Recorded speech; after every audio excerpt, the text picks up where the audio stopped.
Forget the sanitized versions you've heard. The real story of Sleeping Beauty is a tale of dark magic, ancient curses, and malevolent forces that defy time itself.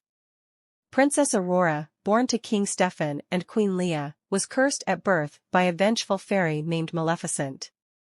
On her 16th birthday, she would prick her finger on a spindle and fall into a death-like sleep. As prophesied, Aurora pricked her finger and fell into a deep slumber. The entire kingdom slept with her, frozen in time and overrun by a forest of thorns. Years turned into decades, and the kingdom became a haunting ground for dark spirits and demonic entities. The air grew thick with the stench of rotting flesh, and the walls of the castle seemed to bleed, oozing a dark, viscous fluid. Then came the prince, a daring young man lured by the legend of the Sleeping Beauty, and the kingdom lost in time. But what he didn't know was that the curse was a trap, not just for Aurora but for any who dared to break it. When he arrived at the castle, he found himself in a labyrinth of horror. The walls whispered vile secrets, and shadows moved of their own accord. The spirits of the kingdom, twisted into grotesque forms, roamed the halls, their eyes glowing an eerie red. Fighting his way through, the prince finally reached Aurora. Her beauty was untouched by time, but her peaceful expression belied the horror that awaited. When his lips touched hers, a scream echoed through the castle, a scream not of this world.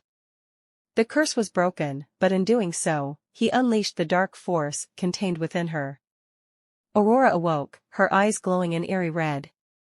The dark entity that had been sealed within her was freed, and it sought to possess the prince who had awakened it.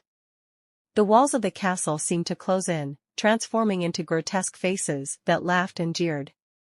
The floor turned into a writhing mass of serpents, each one more venomous than the last. Aurora, struggling to hold on to her humanity, fought the dark force alongside the prince. The castle became a battleground of light and darkness. Ethereal chains appeared out of thin air, seeking to bind them, demonic figures materialized, lunging at them with razor-sharp talons. With a final act of will, Aurora managed to seal the entity back into the abyss, but at a terrible cost. The prince was lost, consumed by the darkness. Aurora was left alone in a kingdom stuck in a moment, its inhabitants forever lost in time. She took up the mantle of guardian, forever guarding the sealed entity, to ensure it would never break free again. But every victory came at a cost. With each passing moment, she felt herself drawn deeper into the darkness, struggling to hold on to her humanity.